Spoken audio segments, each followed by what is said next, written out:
My name is Rick Walker, and I'm the founder and the producer of the Y2K International Live Looping Festival.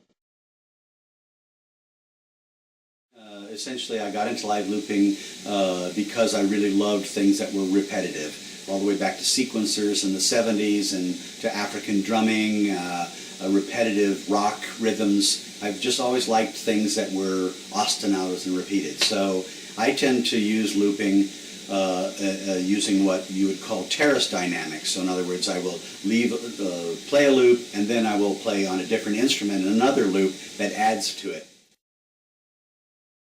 I started out with a Lexicon Jam Man back in 1995, and at one point I had 3 of those that were all synchronized and played in a group with my brother and another musician where we all were synchronized. After a period of time, Line 6 came out with an instrument called the DL4, which I fell in love with. I've literally destroyed 5 DL4s because I've toured with them so much. I've toured in 15 countries with DL4s.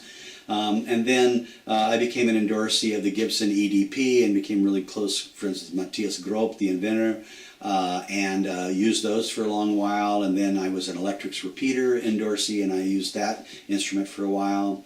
And then finally, a man named Bob Amstead came to a concert that I was at, and he was so inspired by what I was doing and what another looper, Steve Lawson from the UK, was doing, that he approached us about creating an Uber hardware looper, which he designed, called the LP1. So we helped him develop that and became endorsees of that.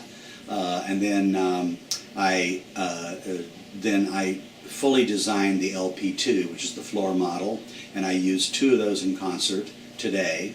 I also use a Line 6 M9, mostly for the effects in it, although it has a nice looper in it too. And then just recently I became a Pigtronics endorsee, which I'm very excited about, and so I'm just now learning how to use the Infinity, which is a pretty impressive looper.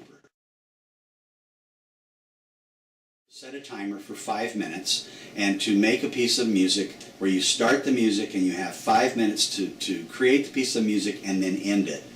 And then alarm rings, and then you have to start another one immediately after. So in other words, you have to do 5 or 6 5-minute pieces in 30 minutes.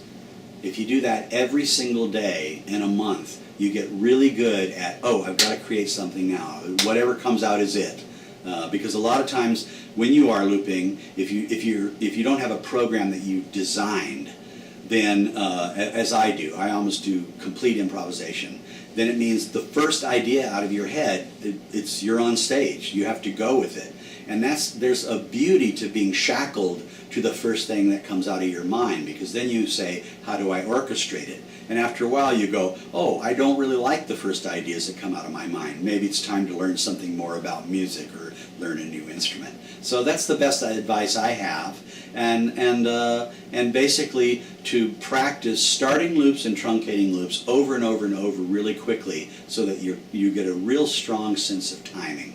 And because lumpy loops are the bane of our existence.